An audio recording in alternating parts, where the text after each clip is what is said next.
Hi students, स्वागत है आप सबका। मैं Abhishek Sharma from Proving CS.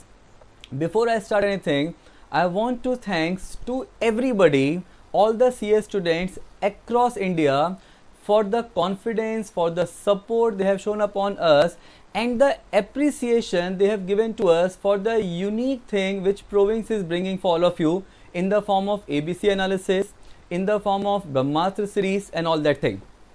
Now students, we at Province is dedicated to do these type of value added services to all of you, और हम यहाँ पे आपके लिए CS स्टूडेंट्स के लिए ऐसे ही और आगे काम करते रहेंगे। So thank you so much for all the things. Now students, as you know that province ने इंडिया की बेस्ट CS फैकल्टीज को एक प्लेटफॉर्म पे लाए हैं and created the dream team which is comprising of India's best CS faculties who are expert in the respective subject. And to show a glimpse of this faculty हमने demo lecture upload किए थे on our YouTube channel, and I feel pride to say that we have received a lot of appreciation for our demo lecture, and again for those appreciation thank you so much. Abhi, I personally have received a lot of requests not only from the students in Bombay but the students across India from Delhi, Jaipur, Kolkata for the demo which I have uploaded for the topic called derivative. Now students, before I go into that, I want to tell you one thing that जो derivative topic मैंने demo डाला था for my subject as well as for all the faculties, demo is only a part of the topic. It is not the complete topic. ये सिर्फ इसलिए डाला गया था कि आप उस faculties की teaching ability को देख सकें. It is not the complete topic, and if I have to tell you about the derivative topic, जब मैं आपको class में derivative पढ़ाता हूँ इन the form of live plus recorded batch, blended batch, जो कि हम लोग CS एग्जीक्यूटिव जून 2021 का चालू कर रहे हैं from 15th of September, and in the form of pen drive and Google drive which will come very soon effective from 1st October. उसमें डेरिवेटिव सेगमेंट के 4 पार्ट्स होते हैं। Okay, what I have shown in my demo lecture is only first part, and that too not complete, is only a one part of that, जिसमें मैंने आपको एक base तैयार करने की कोशिश किया था।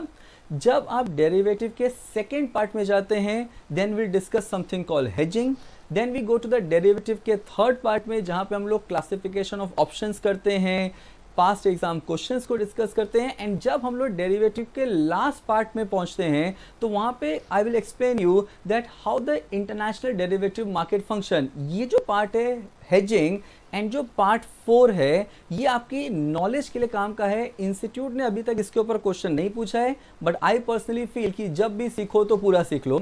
And in part 4 I will tell you that derivative market develop कैसे हुआ था, what is basically the Chicago derivative segment क्या था, इंडिया में डेरिवेटिव मार्केट कैसे क्रिएट हुआ था।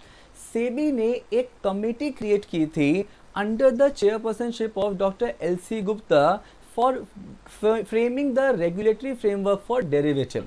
Not only that, SEBI ने एक और कमेटी क्रिएट किया था under the chairpersonship of Mr. Verma for minimizing the risk aspect in derivative, and eventually 2000 में सेबी ने Bombay stock exchange and national stock exchange को इक्विटी डेरिवेटिव सेगमेंट की परमिशन दिया था। ये सारी चीजें हम लोग डिस्कस करेंगे, और वहां पे मैं आपको ये बताऊंगा कि बॉम्बे स्टॉक एक्सचेंज में भी डेरिवेटिव होता है, कैसे होता है, all those thing. But trust me, ये सिर्फ आपके नॉलेज के लिए है, but I personally believe knowledge should be complete. तो सिर्फ पार्ट 1 के बेसिस पे आप डेरिवेटिव में एक्सपर्ट नहीं हुए हो। Once you do this 3 part आप देख लोगे, then you can say that you have a fair understanding of derivative. but ये सब चीजें हम लोग डिस्कस करेंगे in our complete lecture। आज मैं आपके पास इसलिए आया हूँ again because a lot of student requested मी कि सर आप डेरिवेटिव में थोड़ा और हमें बताइए, पर्टिकुलरली जो क्वेश्चन इंस्टीट्यूट पूछता है, इंस्टीट्यूट ने जो पास्ट में डेरिवेटिव के ऊपर क्वेश्चंस पूछे गए हैं वो भी आप हमें सॉल्व करके दिखाइए। So to request on that request, just because वो मेरे स्टूडेंट से रिक्वेस्ट आई है from across India, only for that thing we are putting this second lecture. There are still 2 more lectures on derivative.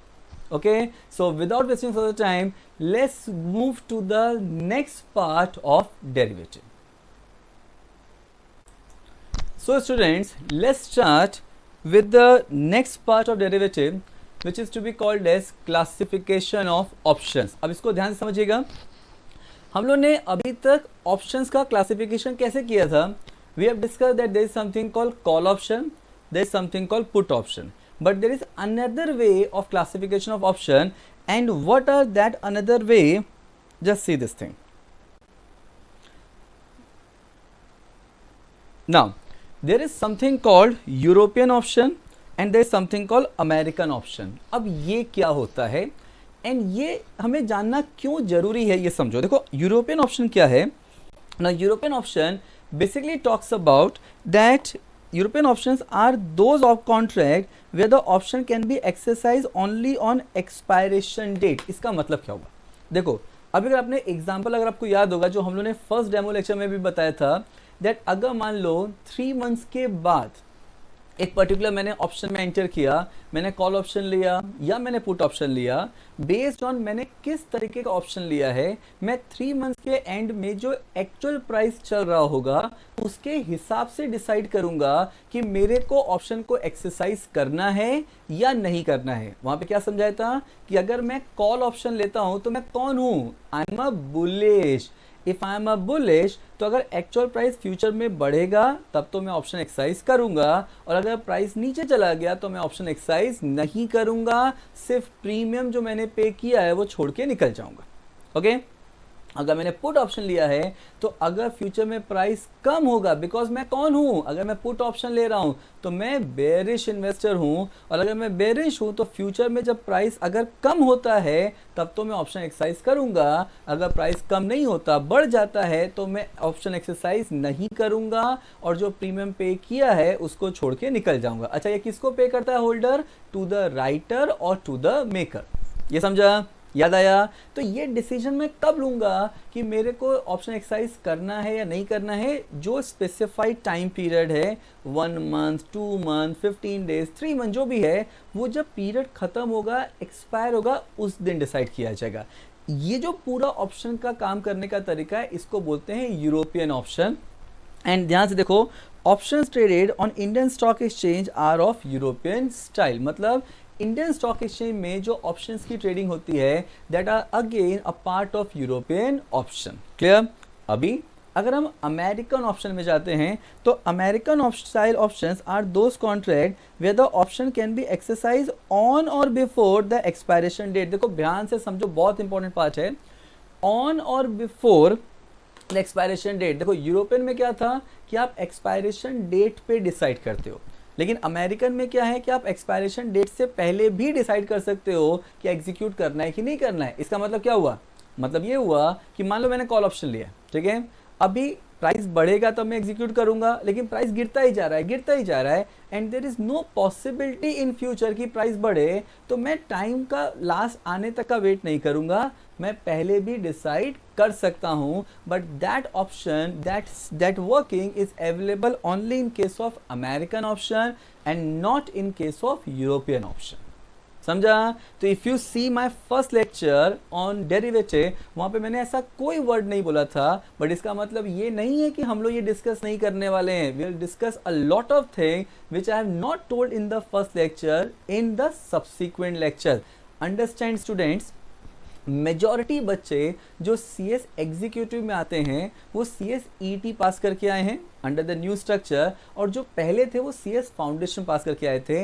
And for दो students they are very tender in age और उन्होंने securities law जैसा subject कभी पढ़ा ही नहीं है, तो उनके दिमाग में एक बेस क्रिएट करना जरूरी है, एंड देन बेस के बाद आप उनको एडवांस लेवल पे लेके जा सकते हो. क्लियर? चलो अब हम लोग देखते हैं जो मेरे को पर्टिकुलरली कोलकाता के बच्चे ने रिक्वेस्ट किया था एंड दिल्ली के कि सर ऑप्शंस के ऊपर कुछ क्वेश्चंस इंस्टीट्यूट ने पूछे थे, इसको एक सिंपल तरीके से कैसे सॉल्व कर सकते हैं. नाउ सी दिस थिंग, जो क्या दिया है, ये 2018 दिसंबर 5 का क्वेश्चन है. क्वेश्चन ध्यान से पढ़िएगा, ठीक है. एग्जाम में एज आई सेड सेबी में a lot of practical questions is going to become and which is having a weightage of minimum 15 to 20 marks, और ये बहुत स्कोरिंग सेगमेंट है. तो कैसे इन ऑप्शंस के क्वेश्चंस को सॉल्व किया जाता है, let's see this style also. और मैं आपको क्वेश्चन दोनों तरीके से, कई स्टाइल से सिखाऊंगा, आपको जो पसंद आया करो. आपको concept clarity is very important for me. जो क्या लिखा है, Naman had executed following trades on Gamma Limited stock. Okay, तो गामा लिमिटेड के स्टॉक में नमन एक इन्वेस्टर है। क्या लिखा है? Purchase 1 3 month call option. ध्यान से देखो, 3 मंथ कॉल ऑप्शन है with a premium of ₹25 at an excise price of 530 rupees. आप इसको स्ट्राइक प्राइस भी बोल सकते हैं। क्लियर? नाउ सेकेंड है परचेज 1 3 मंथ पुट ऑप्शन। यहाँ पे पुट ऑप्शन लिया है at a premium ₹5 at an excise price of ₹430। Okay, now the lot size is 100 share per lot and the current price of Gamma Limited is 500 rupees. देखो current price क्या है, इसको हम लोग क्या बोलते हैं? This is nothing but the spot price. याद आया? नाउ क्या लिखा है? डिटरमाइन नमन प्रॉफिट और loss if the price of Gamma limited after 3 month is first 500 rupees, second ₹350। Clear? ये क्वेश्चन पूछा गया है। क्या क्वेश्चन है कि नमन ने एक 3 मंथ्स कॉल ऑप्शन लिया है, सेकेंड कंडीशन में नमन ने एक 3 मंथ्स पुट ऑप्शन लिया है, प्रीमियम दिया हुआ है, स्ट्राइक प्राइस दिया हुआ है, स्पॉट प्राइस भी दिया हुआ है, एक लॉट में कितने शेयर्स हैं ये भी दिया हुआ है, एंड देन अपने को नमन का प्रॉफिट एंड लॉस निकालना है अगर price after 3 months is 500 rupees और सेकेंड केस में if the price after 3 months is 350 rupees. Clear? अब देखो ये जो क्वेश्चन आया था ये आई बिलीव 6 मार्क्स के लिए आया था। इस क्वेश्चन को कैसे सॉल्व करते हैं, let's see this thing. Let's take first case 1 where Naman ने क्या किया था? Purchase 1 3 months call option. Okay, तो पहले यहाँ पे इस केस में स्ट्राइक प्राइस या तो एक्सरसाइज प्राइस कितना था? Now let's see this thing. First case में जब वहाँ पे 3 मंथ्स कॉल ऑप्शन लिया है तो एक्सरसाइज प्राइस कितना है या स्ट्राइक प्राइस कितना है? It is ₹530। क्लियर? प्रीमियम कितना है? नाउ प्रीमियम है ₹25। अच्छा, यहाँ पे स्पॉट प्राइस कितना दिया है? Now the current price of gamma is 500 rupees, but क्या अपने कोई स्पॉट प्राइस से कुछ काम का है? आंसर इज नो, क्योंकि सब कुछ स्ट्राइक प्राइस या एक्सरसाइज प्राइस पे होता है। स्पॉट को देखने की अपने को कोई ज़रूरत नहीं है। अंडरस्टैंडिंग पॉइंट ऑफ व्यू से ध्यान से समझो, ठीक है? अब यहाँ पे लॉट साइज कितना है?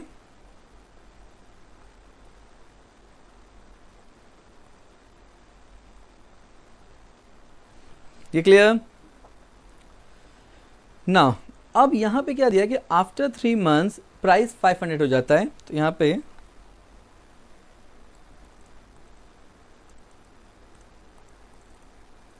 Situation 1, actual price after 3 months is ₹500। ये समझा? नमन ने क्या लिया है? नमन ने कॉल ऑप्शन लिया है, 3 months कॉल ऑप्शन लिया है। वेरी इंपॉर्टेंट पार्ट है ये। स्ट्राइक प्राइस कितना है? 530। प्रीमियम कितना है? 25। स्पॉट प्राइस अपने को देखने की ज़रूरत नहीं है। As I already said in the first session also कि अपने को डेरिवेटिव सेगमेंट में स्पॉट उतना काम का नहीं होता। What is important is the exercise price, agreement value और strike price. Okay, now lot size कितना? 100 शेयर्स का। एक्चुअल प्राइस आफ्टर 3 months कितना है? ₹500। इतना समझा? अब देखो, अब यहाँ पे नमन का प्रॉफिट और लॉस कैसे निकाला जाएगा? Let's see this thing. Now सबसे पहले तो ये समझते हैं कि डिसीजन ऑफ नमन क्या होगा। क्या यहाँ पे नमन ने कॉल ऑप्शन लिया है? कॉल में होल्डर ऑप्शन को एक्सरसाइज कब करता है? जब प्राइस बढ़ता है या कम होता है? प्राइस बढ़ता है, क्योंकि आपने कॉल ऑप्शन लिया है। एंड कॉल जो लेता है वो कौन है? होल्डर कौन होता है कॉल ऑप्शन का? He is nobody else but the bullish. अगर वो बुलिश है तो प्राइस बढ़ेगा तो ही वो एग्जीक्यूट करेगा। अगर प्राइस नहीं बढ़ेगा तो वो एग्जीक्यूट नहीं करेगा। इसका मतलब डिसीजन ऑफ नमन क्या होगा, ही विल नॉट एग्जीक्यूट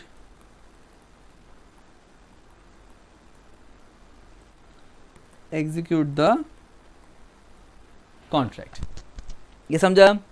तो यहां पे और you can also right this way that not exercise the option. अब क्योंकि यहां पे नमन कौन है, ही इज अ होल्डर। अब देखो, बिकॉज नमन होल्डर था और उसने कॉन्ट्रैक्ट को, ऑप्शंस को एक्सरसाइज नहीं किया, तो नमन का प्रॉफिट या लॉस क्या होगा, let's see this thing. Now Naman का सेल प्राइस कितना होगा, नील। बाय प्राइस कितना हो गया, नील। लेकिन प्रीमियम तो पे करना पड़ेगा ना। प्रीमियम किसको पे किया जाएगा, राइटर को पे करेंगे। तो कितना पे करना है, 25। मतलब नमन का नेट सिचुएशन क्या है, 25 रुपीज का लॉस। ये समझा? अच्छा, एक लॉट में कितने शेयर्स हैं, 100। तो लॉस कितना हो जाएगा, 100 इंटू 25, मतलब 2500 रुपीज का लॉस। सो देयरफॉर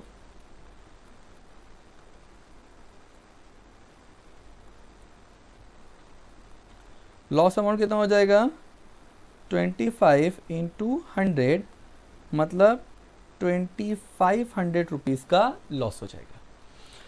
ये कब की सिचुएशन है, दिस इज सिचुएशन 1, जब actual price after 3 month is 500।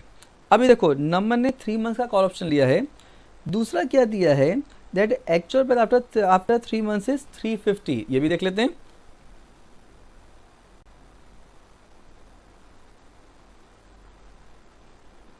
Now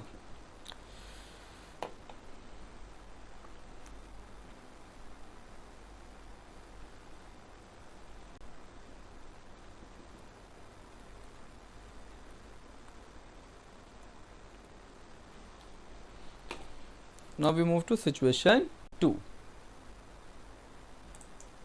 So now move to situation 2.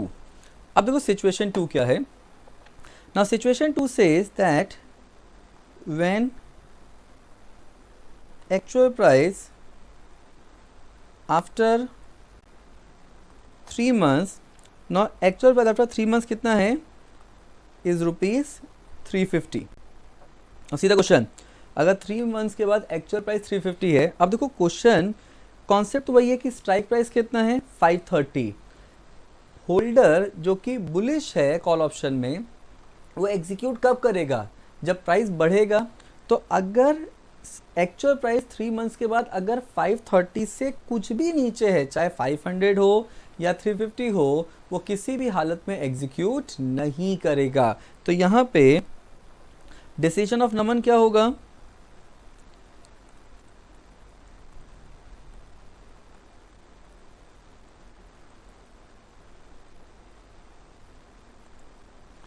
Now decision of Naman same तरीके से, he will not execute the contract, or you can write the same way that not exercise the option.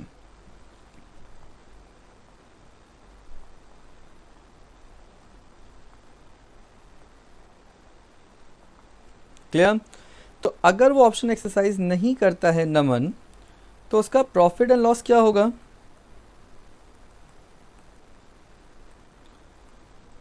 Sale price nil, bye price नील, लेकिन premium तो पे करना पड़ेगा। And what is the premium amount, 25 rupees. तो यहाँ पे 25 rupees पे कर दिया। इसका मतलब 25 rupees is the complete loss for him.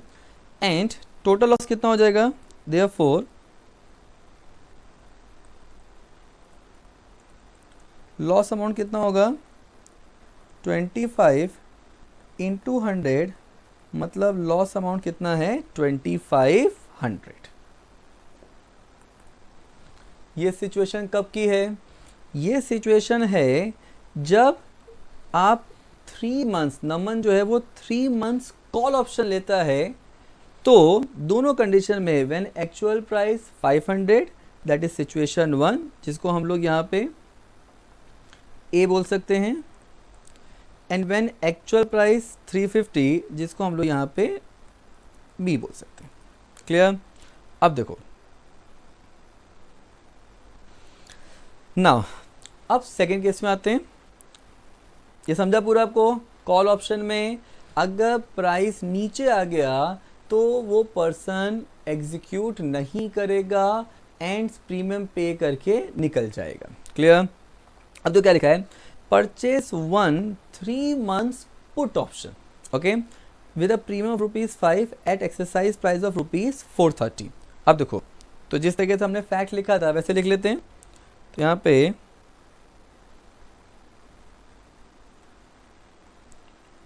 Strike price exercise price जो है इट इज कितना है? Exercise price 430,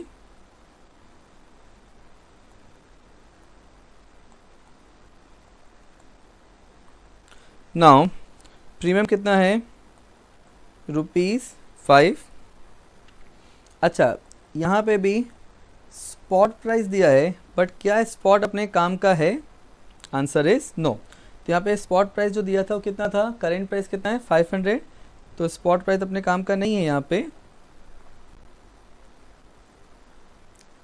as you have already said that derivative segment में अपने को strike price, agreement value, exercise price इससे कंसिडर करना है। ठीक है?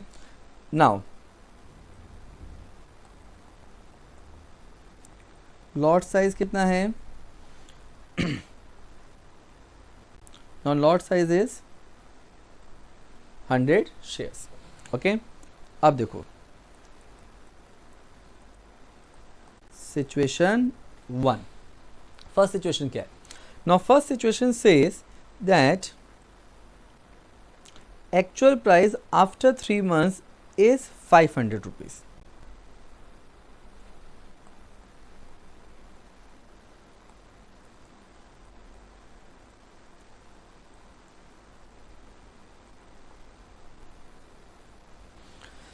अब एक चीज समझो स्टूडेंट्स, यहां पे हम लोग किसकी बात कर रहे हैं? पुट ऑप्शन की। 3 months put option. Now put में जो होल्डर होता है वो कौन होता है? पुट का जो होल्डर है वो कौन है? बुलिश है कि बेरिश है? He is bearish. Clear? Because he is bearish, तो यहां पे वो कब कॉन्ट्रैक्ट को एग्जीक्यूट करेगा, ऑप्शन को एक्सरसाइज कब करेगा? जब प्राइस बढ़ेगा या कम होगा? प्राइस कम होगा। यहां पे प्राइस क्या हो रहा है? स्ट्राइक प्राइस 430 है, लेकिन प्राइस बढ़ के कितना हो गया? 500। तो क्या वो ऑप्शन एग्जीक्यूट करेगा? Answer is no. That is the difference between options and future. Option में आपके पास चॉइस है, you are having a right but no obligation. Clear? तो अब देखो यहां पे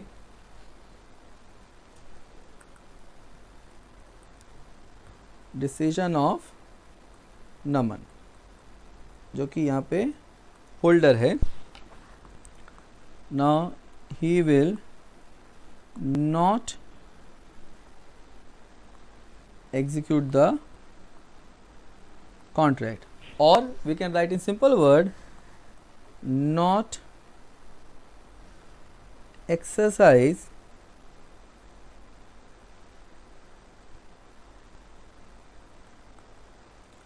the put option. Clear? तो will not exercise the put option. अब अगर वो put option को exercise नहीं कर रहा है, then प्रॉफिट या लॉस क्या होगा? सेल प्राइस नील, बाय प्राइस नील, लेकिन प्रीमियम पे करना है अपने को। तो प्रीमियम कितना आ जाएगा? ₹5, मतलब 5 रुपए का loss. Clear? And so therefore loss amount कितना हो जाएगा? 5 इंटू एक लॉट में कितने शेयर्स हैं? 100। तो अगर 100 शेयर्स हैं तो यहाँ पे टोटल लॉस अमाउंट कितना हो गया? 500। ये समझा? Okay, now we move towards situation 2.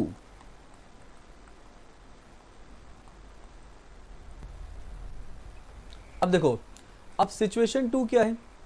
Situation 2 says that actual price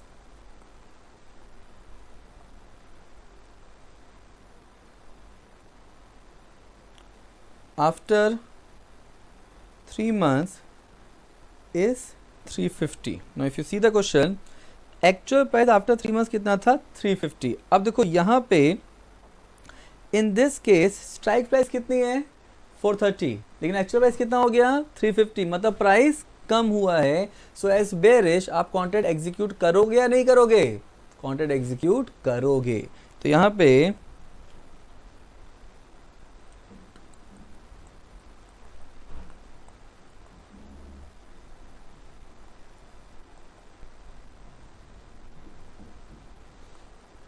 now he will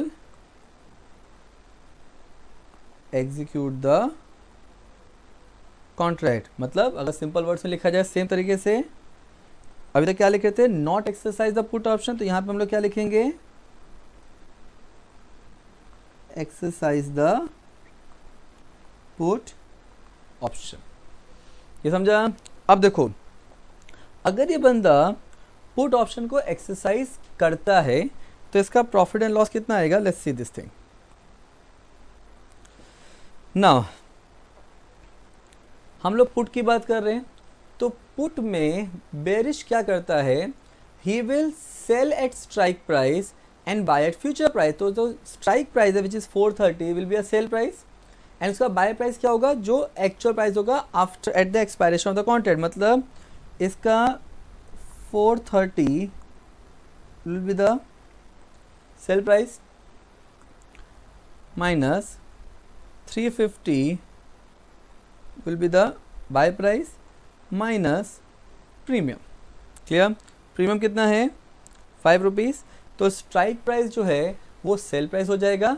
for the calculation aspect जो एक्चुअल प्राइस है आफ्टर 3 months वो बाय प्राइस हो जाएगा, एंड प्रीमियम उसको पे करना है. राइट रखो. तो कितना हो जाएगा यहाँ पे? 430 minus 350 minus 5. So if you calculate that thing, it will be equal to 75. Clear? ये 75 रुपीज़ क्या है? 75 rupees is profit. So therefore profit amount कितना हो जाएगा? 75 into 100 मतलब 7500 रुपीज़ का प्रॉफिट. ये समझा? पक्का? यहाँ तक क्लियर? ओके. सो स्टूडेंट्स, अगर इस क्वेश्चन को हम लोग थोड़ा और समराइज करें, अपने लोगों ने 2 तरीके से सॉल्व किया कि एक हम लोग ने पुट ऑप्शन में बंदे को टोटल लॉस प्रॉफिट कितना हो रहा है, एंड कॉल ऑप्शन का. लेकिन अब अगर मैं इसको प्राइस के हिसाब से देखूं, अगर मैं यहाँ पे जो अपना स्पेस बच गया था, यहाँ पे मैं अगर एक समरी बनाना चाहूँ,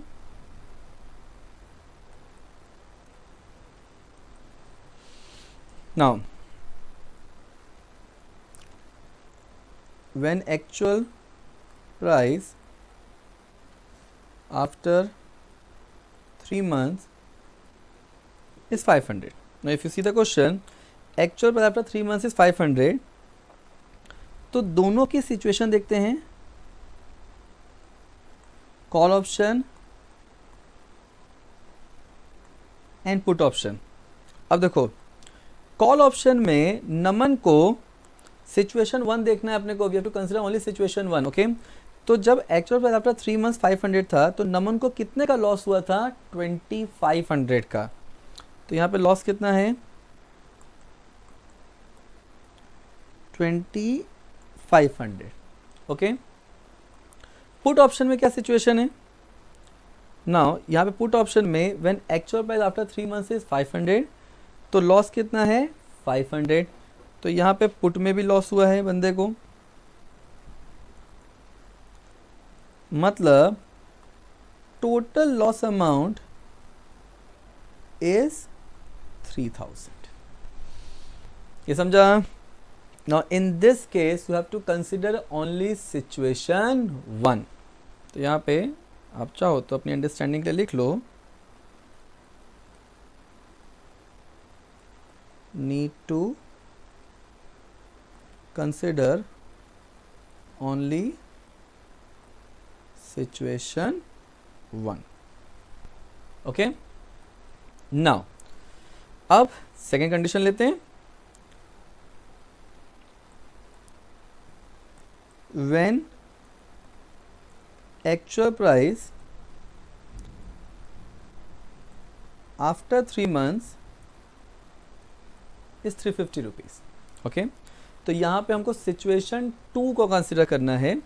तो यहाँ पे भी देखते हैं क्या सिनेरियो है. कॉल ऑप्शन में नमन को क्या प्रॉफिट हुआ है एंड पुट ऑप्शन में नमन को क्या प्रॉफिट एंड लॉस हुआ और उसका क्यूमुलेटिव इफेक्ट क्या है. सो कॉल ऑप्शन में सिचुएशन 1 पे आइए. कॉल ऑप्शन की बात कर रहे हैं, यहाँ पे सिचुएशन 1 हो गया. अपने को क्या देखना है, सिचुएशन 2.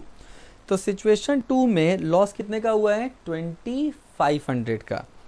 तो यहाँ पे 2500 का लॉस है. लेकिन जब उस बंदे ने पुट ऑप्शन लिया था तो वहाँ पे सिचुएशन 2 में उसको प्रॉफिट हुआ था कितने का, 7500 का. तो यहाँ पे प्रॉफिट ऑफ 7500 मतलब नेट इफेक्ट कितना है, 5000 का profit. Okay,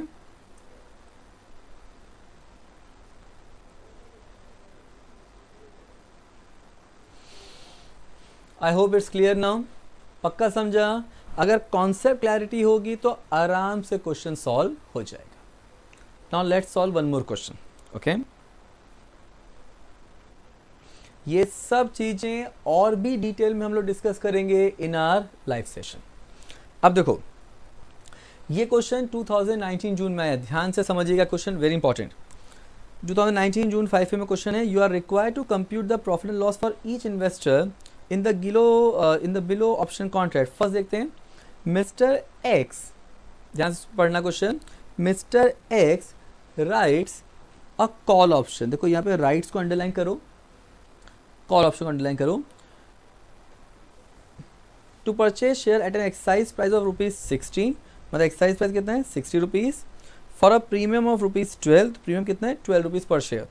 the share prices rises to 62 by the time the option expires. अब यहाँ पे एक चीज समझो, यहाँ पे क्या लिखा है, मिस्टर एक्स राइट्स, मतलब क्या मिस्टर एक्स होल्डर है, नो वो राइटर है. तो हमको किसके कंटेक्स्ट से समझना है, राइटर के कंटेक्स्ट से. देखो कैसे सॉल्व करते हैं. पहले तो फैक्ट ऑफ द केस लिख लेने का, ठीक है. तो फैक्ट ऑफ द केस क्या है कि mister X writes a call option, मतलब ऑप्शन कौन सा है, कॉल ऑप्शन. लेकिन मिस्टर एक्स की पोजीशन किस कंटेक्स्ट में समझनी है, राइटर के कंटेक्स्ट में. क्या लिखा है, स्ट्राइक प्राइस या एक्साइज प्राइस कितना है, 60 रुपीज. प्रीमियम कितना है, 12 and actual price at the time the option expires is 62. अब एक चीज समझो, ऑप्शन में डिसीजन किसके पास है, राइट किसके पास है कि वो ऑप्शन को एग्जीक्यूट करेगा या नहीं करेगा. ये डिसीजन कौन लेता है, राइटर, होल्डर. अब देखो होल्डर कब डिसीजन लेगा कि वो ऑप्शन को एग्जीक्यूट करेगा, जब प्राइस बढ़ेगा. तो अब देखो यहाँ पे क्या करते हैं, स्ट्राइक प्राइस कितना था, 60. ओके, अब यहाँ पे एक्चुअल प्राइस कितना हो गया है, 62. तो यहाँ पे बंदा होल्डर जो वो ऑप्शन को एग्जीक्यूट करेगा, answer is yes.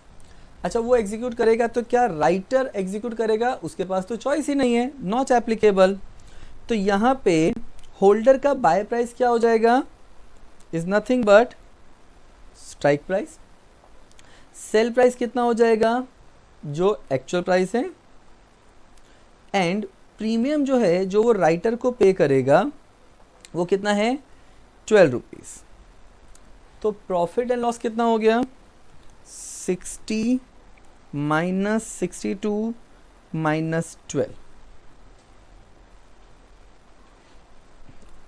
Okay, right this way, in that case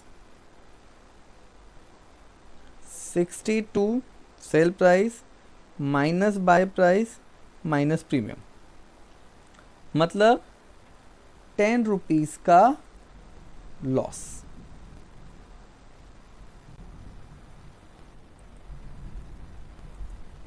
holder को लॉस कितने का हुआ है? ₹10 का। अच्छा, वो एग्जीक्यूट नहीं करता तो ₹12 का लॉस हो जाता।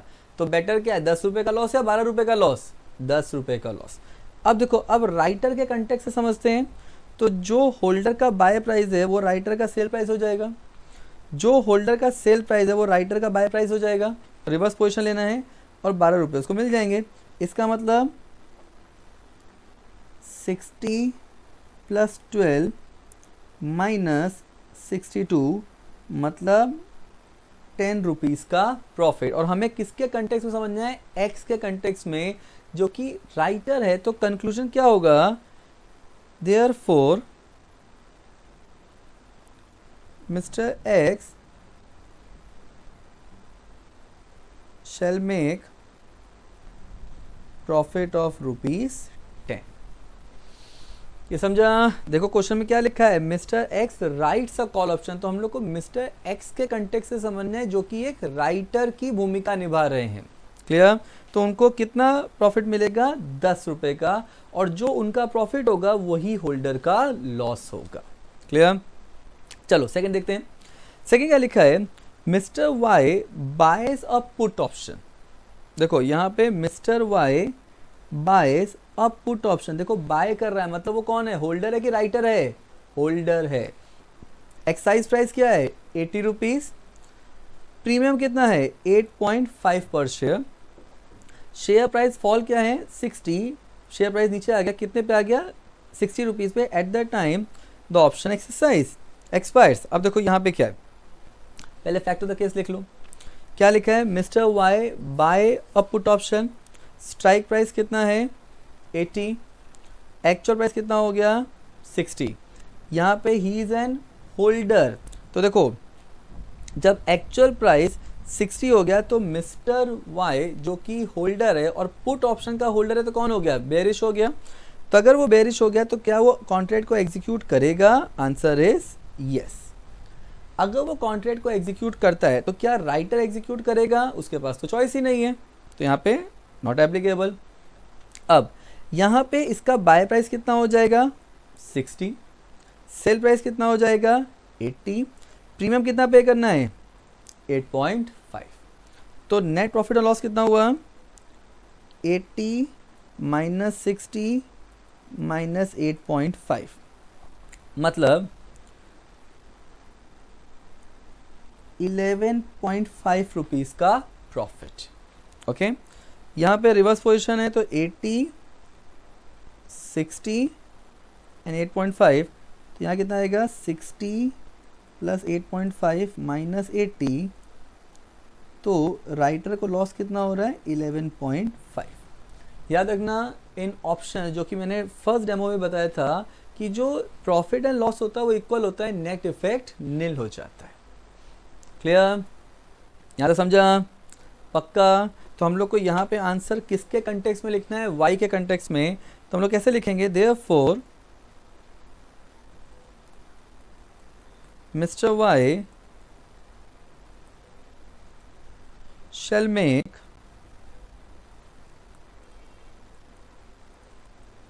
profit of ₹11.5। पक्का? एकदम क्लियर? वाई ने क्या किया था? बाय किया था, मतलब वो होल्डर था। पुट ऑप्शन की बात हो रही है तो पुट ऑप्शन में एक्सरसाइज कब करते हैं? जब एक्चुअल प्राइस गिरता है। प्राइस कितना हो गया? 60 हो गया, तो एग्जीक्यूट कर लिया जाएगा। 80 स्ट्राइक प्राइस है जो कि सेल प्राइस बनेगा, एंड 60 जो प्राइस गिरा है वो क्या बन जाएगा? Buy price. In that case जो नेट इफेक्ट आएगा वो है 11.5 का प्रॉफिट फॉर द होल्डर, जो कि और कोई नहीं है, मिस्टर वाई है। डन? चलिए आगे चलते हैं। इसी क्वेश्चन के एग्जाम के क्वेश्चन के थर्ड पार्ट पे जाते हैं। क्लियर? 2 मोर पार्ट्स हैं। आई होप अब आपको एक कंप्लीट क्लैरिटी मिली होगी। But again I am saying, हम लोग डेरिवेटिव के बारे में बहुत सारी बातें करेंगे, and that will discuss in the last part which will discuss in our main lecture, जहाँ पे आपको मैं बताऊंगा कि बॉम्बे स्टॉक एक्सचेंज में डेरिवेटिव होता कैसे। क्लियर? एनएससी में कैसे होता है, and a lot of thing about Chicago derivative segment, Japan derivative segment. other things. Clear? Now, अब तो क्या लिखा है यहाँ पे मिस्टर जेड राइट्स, देखो यहाँ पे किसके कंटेक्स में बात हो रही है, राइटर के कंटेक्स में, put option at exercise price of ₹80 for a premium of ₹11 per share, the share price rise to 96। अब देखो यहाँ पे जो होल्डर है वो तो डेफिनेटली एक्सरसाइज नहीं करेगा, क्यों, क्योंकि प्राइस बढ़ गया है। चलो फैक्ट ऑफ द केस लिखते हैं, क्या लिखा है, mister Z writes a put option, मतलब वो क्या होल्डर है, no he is a writer. अब वो राइटर है, स्ट्राइक प्राइस कितना है 80, actual price at the time option exercise कितना हो गया 96, प्रीमियम ₹11 है, तो क्या होल्डर एग्जीक्यूट करेगा, answer is no, holder execute नहीं करेगा। अच्छा, अगर होल्डर एग्जीक्यूट नहीं करेगा तो राइटर के पास ऐसे भी चॉइस नहीं होता, अगर एग्जीक्यूट नहीं करेगा तो बाय प्राइस नील, सेल प्राइस नील, कितना प्रीमियम पे करेगा ₹11, मतलब होल्डर को नील माइनस नील माइनस 11 मतलब ₹11 का लॉस, एंड राइटर कंटेक्स में नील नील 11 मतलब इसको नील प्लस 11 माइनस नील मतलब ₹11 का प्रॉफिट, बिकॉज होल्डर को लॉस कितने का हो रहा है 11 का, और वही लॉस जो है वो राइटर का प्रॉफिट बन जाएगा। तो यहाँ पे therefore mister Z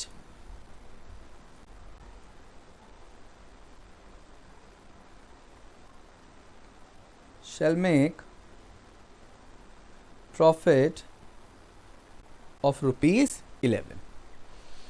clear? And यहाँ पे ऑप्शन एग्जीक्यूट नहीं होगा, आपको चाहिए तो आप उसके नीचे यहाँ पे ये भी लिखना चाहो तो लिख सकते हो, दैट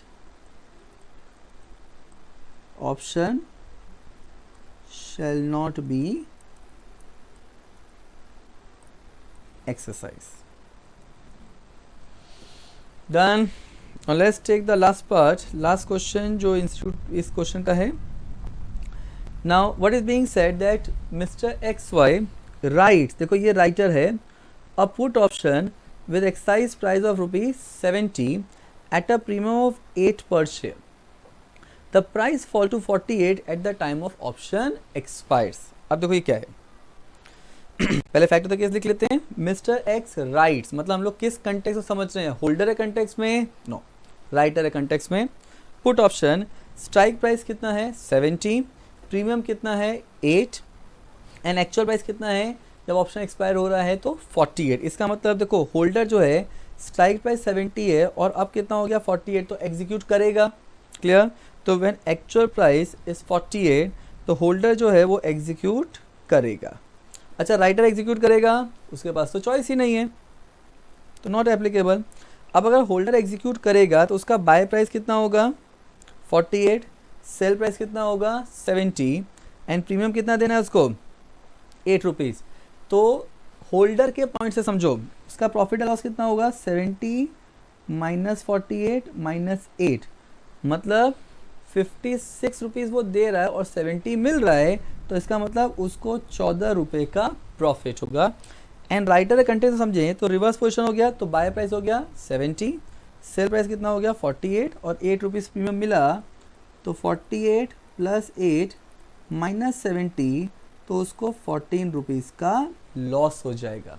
तो यहाँ पे देयरफॉर कंक्लूजन क्या निकलेंगे हम लोग, therefore mister X Y shall make loss of ₹14। Done, पक्का? तो आई होप आप लोग को थोड़ी और क्लैरिटी मिली होगी, and this lecture specifically being dedicated to all my students जिन्होंने मेरे को रिक्वेस्ट किया, और ये उनका प्यार है, ये उनका सपोर्ट है, जिसकी वजह से प्रोविंस जनरली डेमो एक लेक्चर डाला जाता है, बट मैं वापस आया उन स्टूडेंट्स के लिए। And thank you so much at last for all your love and affection. And हम आगे भी CS स्टूडेंट्स के लिए और यूनिक प्रोजेक्ट लेके आ रहे हैं। Very soon we are coming out with some more value added services, so please subscribe to our channel and CS executive का जून 21 का बैच चालू होने वाला है. 15th ऑफ सितंबर को टेंटेटिव डेट है. डिटेल अनाउंसमेंट के लिए you can always contact us on our number which is 8283848516, or you can check from our website which is www.provingcs.com. And at last, on behalf of entire Provings team, I convey my sincere thanks to all of you. Thank you so much.